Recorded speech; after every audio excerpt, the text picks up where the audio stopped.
How can you personalize your messaging to physicians for greater prescription intent? What are people saying about your brand? How can you make your marketing efforts more precise and effective? These and many more questions are answered on this podcast, which is here to serve as a playbook for all your pharma marketing needs.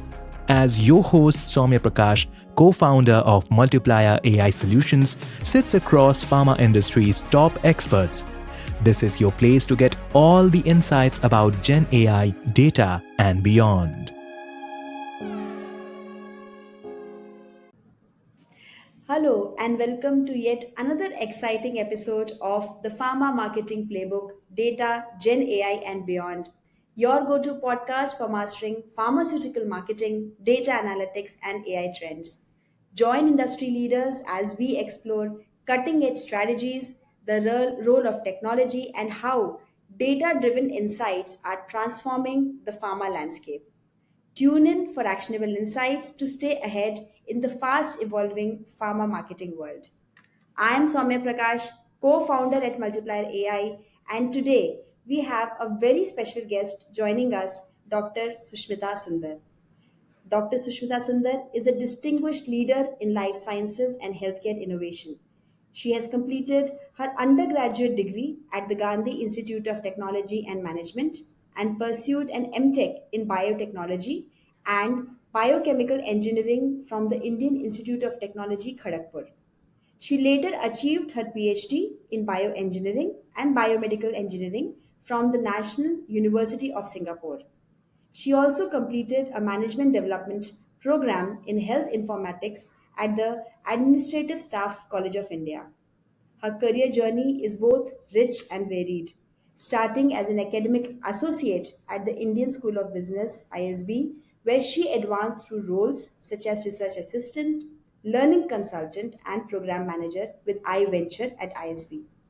Today, she serves as the head of life sciences at the Research and Innovation Circle of Hyderabad, RICH as we know it, driving impactful innovation in the life sciences sector. Alongside her professional roles, Dr. Sushmita has been actively involved as a student volunteer with YMCA Singapore and is a member of the Global Learning Collaborative for Health Systems Resilience. So, we are very, very happy to have you, Dr. Sushmita, today with us, and we are thrilled to hear your insights on innovation in healthcare. Thank you, Saumya, for the kind invite. I'm excited to share my journey. Thank you. So, to start with, we would like to delve a little bit into your background and how it all started. So, could you share with us what first drew you into the field of life sciences and biotechnology, and how your journey has evolved from academia to innovations at the research center at Hyderabad? Thank you for that question. Indeed, the journey has been not so straightforward. Like any child, I grew up with the imagination that I want to be a teacher. But the whole intention was I want to serve the society in some ways. So then the ambition turned into lawyer, and then from law, it became medicine, and then at some point, even civil servant. So, with all those changes, eventually a time comes in your life when you are in 10th standard, you have to make a choice whether you go for science or maths or social. And at that juncture, the idea was I do not know what I want to choose. So I chose MIPC, being on the safer side, take maths and biology together. Social was not at the radar, being a topper in the class or being one among the topper in the class. So they said you should, typical of Indian parents, take science and maths. So that's how I ended up being a PC student. And then medicine did hamper for various reasons. And then I had to choose biotechnology. But what made me think down the line was that biotechnology was the exact combination I was looking at. It puts serving the society, translation research into perspective. It is application of technology for benefiting the society, either in the agri space or human space or in the environmental space. So it brought in that perfect combination of technology for society studies. And within the course as well, we were jack of all trades. We learned a lot about chemical engineering, mechanical engineering, thermodynamics, and of course, agri side, microbiology, then genetic engineering. So there were a combination of subjects that we were learning throughout biotechnology. And at some point, when we were asked to do industrial immersion, my exposure to the hospitals changed my mindset as well. So since we were taught biochemistry and microbiology, I worked in the pathology department of a hospital for my summer internship. And that brought me closer to the human and science interface. So biotechnology, though it had a lot of diversity, at some point it kind of fulfilled my desire to serve the society using technology or science.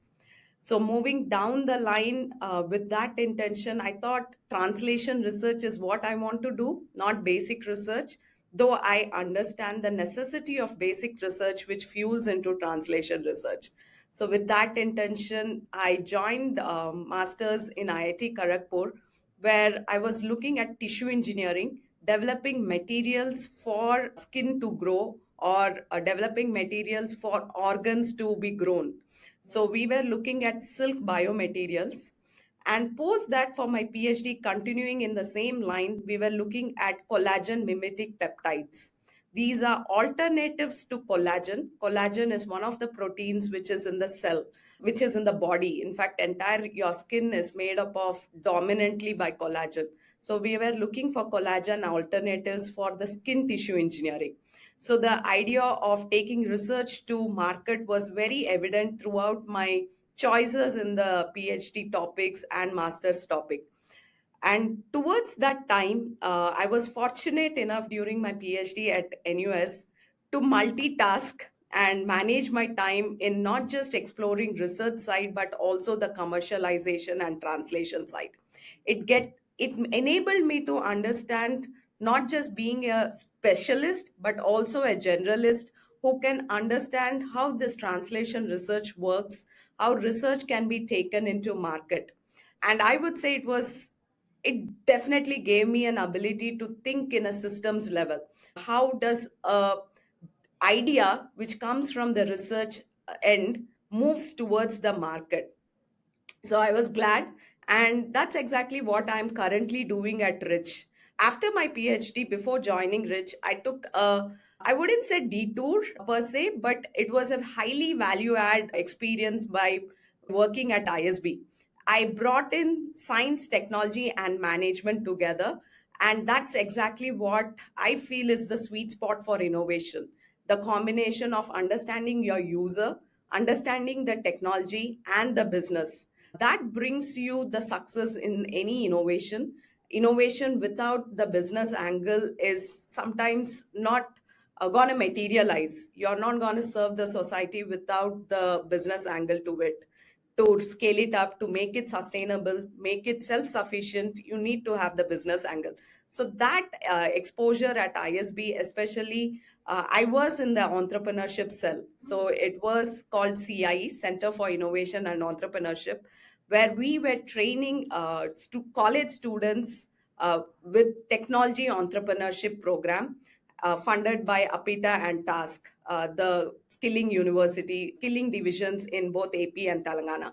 And this project was done entirely virtual even before COVID. So virtual, using the digital tools and hackathons, which were just beginning. And the combination of technology and management was the key in that program. And that enabled me to understand that this is the perfect combination that I want to be in. Moving on down the line, my role at Rich enables me to bring in what I'd studied in the healthcare space, in the medicine or research side, along with the management side, to help startups whom we work with. At Rich, we broadly, my role is the head of life sciences. And when we say life sciences, we look at 6 subdivisions: medical devices, diagnostics, digital health, pharma, biotech, and public health. And again, for all the 6 subdivisions, we look at um, commercialization. So the journey of taking an idea to market. So, and all the learnings from the education, from my experience at ISB, I'm able to look at the gaps in the ecosystem to fill in those gaps. So able to build those platforms where the startups can engage with the right audience and benefit for their commercialization journey. Because this journey, especially in medtech, is not easy. It needs a lot of collaboration. It needs a lot of stakeholders to come together to take an idea to market. So I'm happy with what I do right now because it's something which I love doing. So yeah, that's my journey from research to innovation. And over to you, Soumya. Yeah, so I think in just one word, it's just wow, what a journey and what remarkable milestones you have achieved. Seriously, right from your, I think the two things that I gather is one, that you've always been a very curious minded individual, and that reflected maybe in your academics and then the research, and what phenomenal research works that you have done. And I think the second thing which I heard is, the passion towards giving it back. So very early on, you were looking at serving the society. I think that's a very core message that we as leaders can give to the next generation, that success follows, but the passion of doing something for a larger good has its own guiding light and remarkable journey. Awesome. Really, like from business perspective, from startup perspective, linking research to innovation and then innovation to commercialization. I think it's going to be a fantastic podcast, capturing your experience today. I'll add on Soumya here. I think you are the real heroes in this journey. We set the platform, but startups like you, people like founders like you, are the real heroes in this journey because I think you take up the difficult journey. Yeah, I must say that. No, it's like, thank you for your consideration and kind words, but it's an ecosystem, and I think Agree. both academia, research, innovators, enablers like T Hub, Rich, they are the ones who give us the strength to keep on going on, and this is so critical in a startup's journey because Yeah. there Yeah. are more hardships than we would have imagined, and if we were so logical and practical, I think nobody would start up. you know Yes. Yes. I agree. True. So we are kind of a little insane down the line. We are more passion driven than reasonable, and that's where a few more crazy people join us, and then, the magic starts happening. So That's true. That's true. right. So again, I mean, definitely you have such a rich background in studies and then research in bioengineering and biotechnology. Any specific breakthroughs or experiences from your PhD or your research work that had a lasting impact on you and that you would specifically like to share with our audience? Because a lot of our audience is from pharma background. They are researchers and brand managers. They could learn and pick up something from there. Indeed, there are many experiences that I had during my research, which I thought was really valuable in shaping my mindset. I agree. I'm a very curious creature. I like being curious. I do not hesitate asking questions and troubling people. But at least I do it in my boundaries. But yeah, I'm very curious. So I like asking and I like knowing and learning. So that agility I have developed over the years as well. And that has enabled me to be adaptable in whatever situation I'm put in. So during PhD as well, as I said, I was working on tissue engineering, and my cells would take at least 2 to 3 weeks to grow on the substrate. So there are days when I just go to feed them the feed, and then I'm off after 2 3 hours. So I'm like, what do I do with this excess time? And that's when I did a coursework which was considered to be, as you said, crazy for PhD students to do. But I thought I should give it a try because I do have a bandwidth of time and I can leverage the opportunity given to me. So I did something called as Singapore Stanford Biodesign, and we were the first batch of students during PhD to be enrolled in that program. It was a joint program between Stanford and Singapore, and it was unique in that sense. It didn't just focus in our university, which is NUS. It brought in students from NTU as well, and it was not just focused on just engineering department. It brought in students from management school, students from hospitals, and science school as well, so medicine and science. So there was a combination, and the interdisciplinarity that I was looking at was wide. And that experience kind of blew my mind. And that was my first experience of being part of a very multidisciplinary group. in a group of four, who were from like management school, science school, and I was from the engineering side. We were trying to solve a medical problem in eye ophthalmology, working with Singapore Eye Research Institution. And we came up with a patent. And then later on, we realized that we were all second year PhD students, and we need to finish our PhD before we jump into entrepreneurship or something of that sort. So we kind of gave up our dream at that point.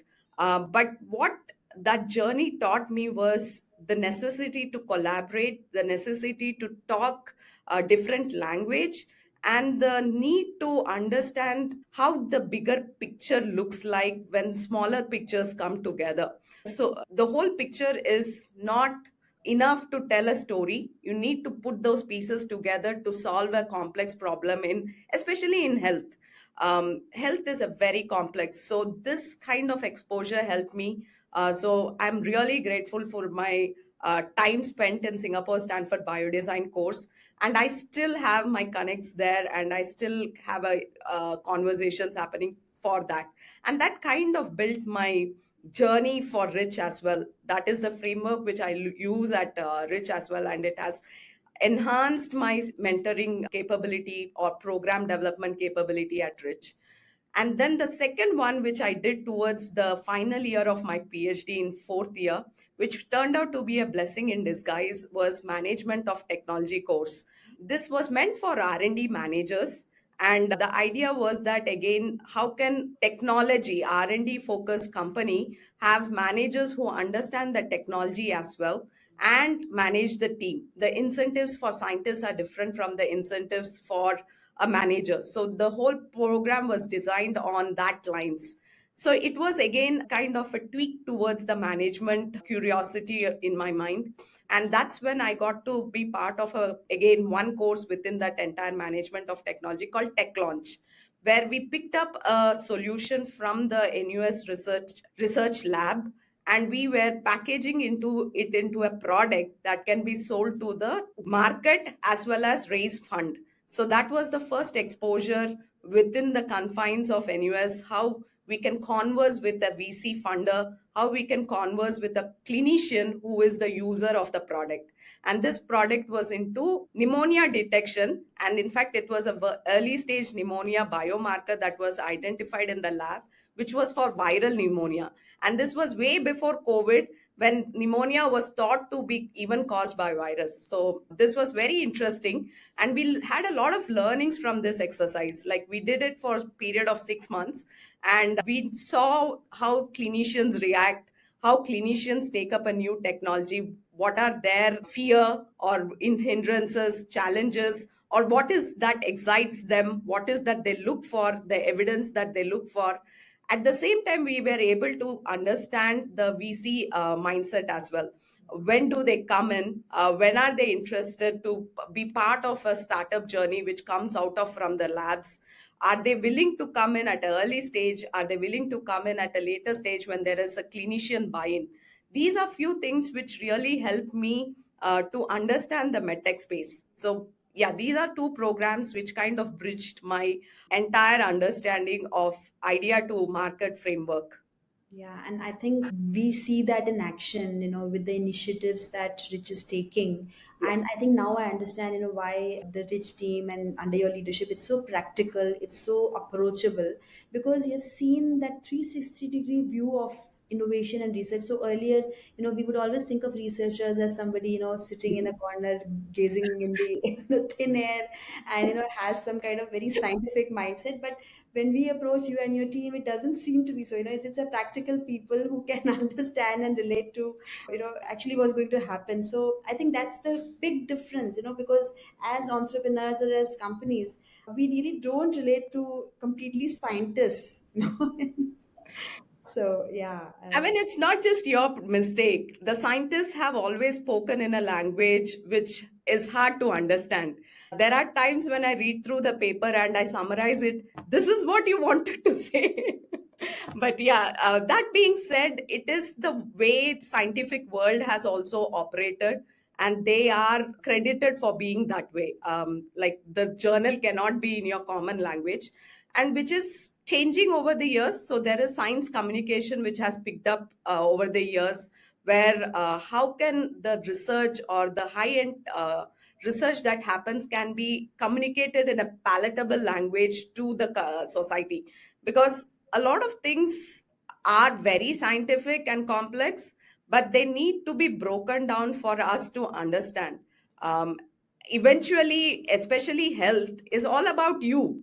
It's your life, it's your body. How can you not understand it? So that's where I feel teaching a 6 year old, which Steve Jobs says, whenever you want to do something, pitch it to a 6 year old. If the 6 year old is able to understand, we should be able to communicate to the masses. I think that is important, and that's picking up. A lot of small groups, a lot of people through illustrations, through writing, have started making science communication more interesting. Yeah. Yeah, yeah. Thanks for that. So, as head of Rich, what are some of the major innovations or trends that you and your team seem to be focusing on, and how do you envision these that they will shape the future of healthcare? That's a very good question. What I have seen is increasingly the power of technology and science has opened up several unknowns, unmeasurable things to be measured. For instance, there are startups which are measuring all sorts of vitals, all sorts of parameters in the body which was never measured before. And those have unearthed lot of data that can be correlated and used. And then, as I said, there are a lot of unknowns in the science world as well, which are which are being cracked because of these kind of measurable devices, measurable tools that are in place. So there's a lot of humongous data that is being generated. That being said, a lot of data is also Western data in India. A lot of data is not from the Indian population, but what has also happened is increasingly digitalization in Indian healthcare space is also a drive. It's being pushed at the national level and in the states. So both private and public setting healthcare providers are looking into digitalization. So the biggest, I think, move is going towards digitalization in the healthcare space. And then this humongous amount of data which is being generated at the individual level. For instance, many of us are wearing wearables of many kinds, and these wearables capture a lot of data in the health space. And again, at the practice level, in the clinician side, we have a huge digital data that has the possibility to come in. The data from the two end has the ability to make personalized treatments, personalized therapeutics a possibility. So I see this would pick up in the near future, where we are not talking about all of us as a group saying this is the medicine for all Indians, but we may exactly start tweaking. This is the medicine for Sushmitha. This is the medicine for Saumya. So personalization in terms of not therapeutics and diagnostics is something which I feel would come in. So that whole idea of we to me is something which I see will happen soon. And it's all because of the data that will come into picture. And because it's data, again, we the tools like AI, big data is something which will crunch this and make meaning out of the big data that's being generated. So human, again, the second trend that I also see is human as a whole.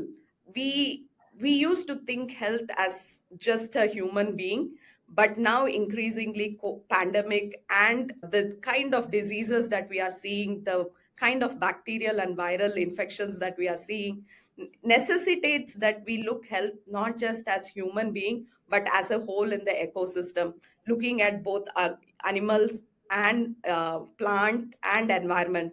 So we need to, which is called the one health approach. I think one health approach is something which is a necessity. Every action that we do has to be seen in the one health approach, whether it's an industry, whether it's a research institute, whether it's a startup. I think this will something pick up soon. Environmental impact like climate change, heat, again pose a huge physical and mental implications. So health cannot be any longer studied in isolation. It needs to be together with other influencing parameters.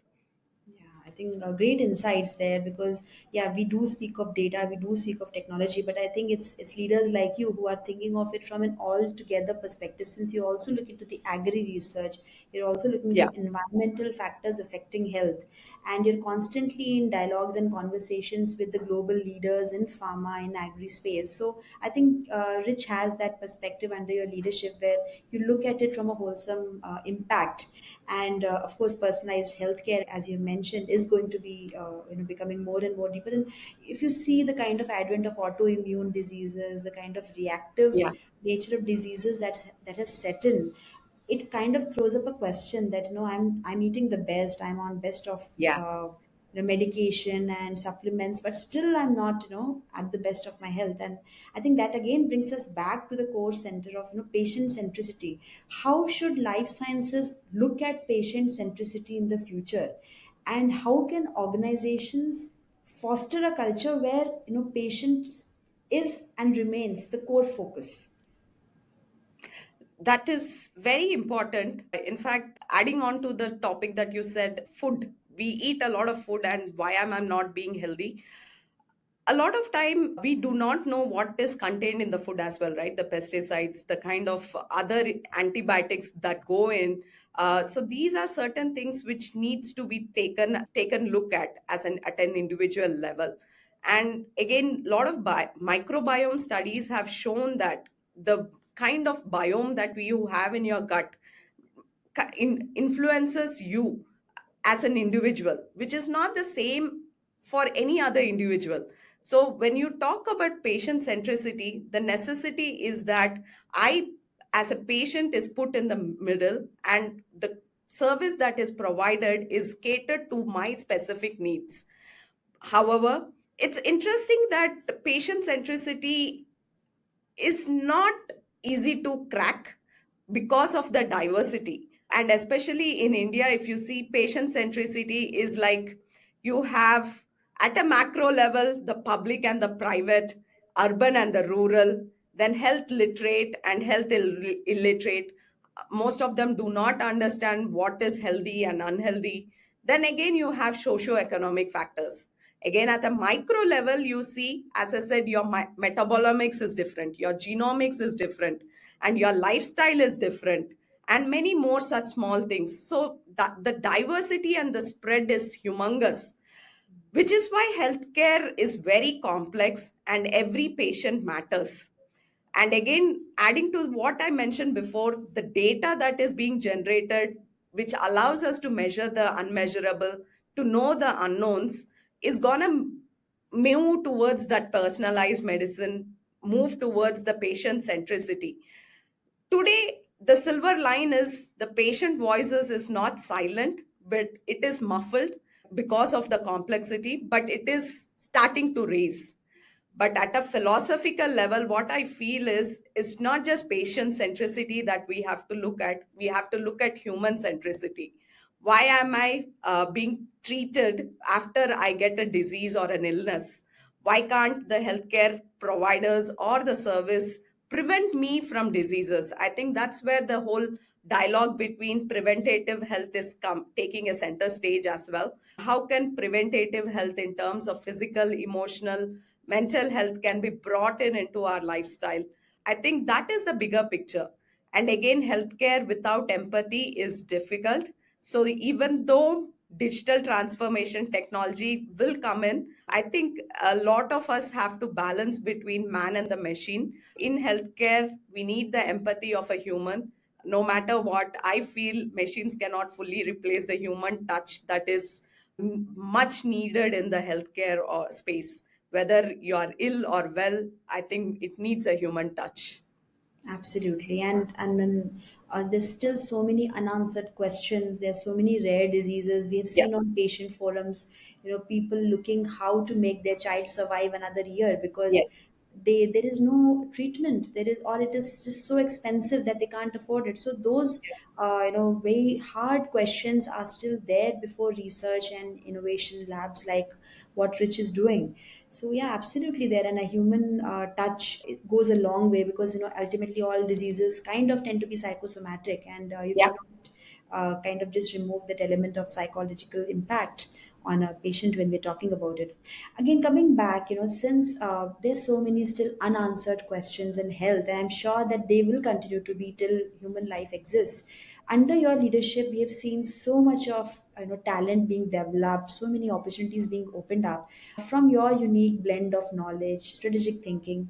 Would you like to share some essential qualities for future leaders who want to be successful in such research works? What should they look at development within themselves and in their teams? I would still say I'm a work in progress, not a leader. I think it's a journey which we can take until our deathbed. We have to keep learning. So that's my first advice. Never stop learning, whether it is hard or soft skills. Keep learning, keep shaping yourself, be attentive to what is happening in the marketplace as well. Researchers tend to look only at the research documents, Scopus, Med, and other journals. But what is interesting is you also have to look at the market. How is it? So, one or two business magazines related to your topic of interest, or one or two sites which tell about life sciences industry and marketplace is something which you should also have. So never stop learning, look at both angles, both at the research and at the forums and the marketplace as well.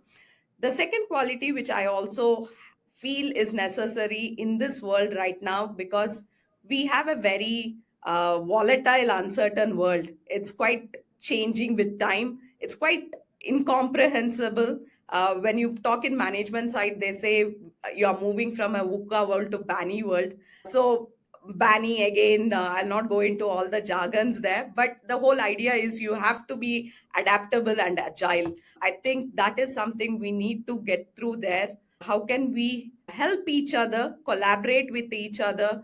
How can we not do things duplicating, but how can we take the expertise that lies in the pockets of other places and bring together the collaborative mentality to make things work faster in an agile way, in a more adaptable way to answer the bigger problems in the society. And for which I think the third piece is important, which is knowing your strength and what is value and where it will be valuable. Knowing one's strength is very, very important as a researcher or any part of your journey. Know what you bring to the table, know what is your unique ability, unique capability, and what you do best, which others wouldn't be able to do. So, making it valuable, making it something which in a group, in a team that can work to address the bigger challenges is something which I would suggest. Again, I think you and I, part of this, we take calculated risk takers. So do take the calculated risk, and it's worth soaring high. Yeah. No, I All think Dr. Sushmitha, you have been very humble, but the kind of milestones that Rich and T-Hub have achieved, we're advising governments on their health strategy, on how they can actually leverage data and research. So it's absolutely phenomenal work, what we are seeing. For our future generation, going forward, if they want to look at certain areas of further research, where should they focus on? Any particular areas that you would recommend them for making a bigger mark on the global stage, and how should they think of it from a global perspective right from the start? Well said, Soumya. In fact, I think we should look at a global rather than national or state or region currently. But at the same time, how can we take the learnings from the global and apply it in the context that we are living in? I think we are moving into a world where solutions, problems across the world over is same. Health being affordable, health being accessible to all, health being an equitable requirement. So there are a lot of learnings that we can take, and one of the key opportunities I find which we should leverage in the times that we are living in is how can we, or a researcher can start looking at those unanswered questions, which you kind of mentioned, that rare diseases which have taken time and has started penetrating into our society, diabetes, NCDs like cardiovascular diseases, and then obesity, which was never heard in the Indian context. Can we tackle all this with the global learnings? Because obesity, cardiovascular was known to the West before. So can we learn from that?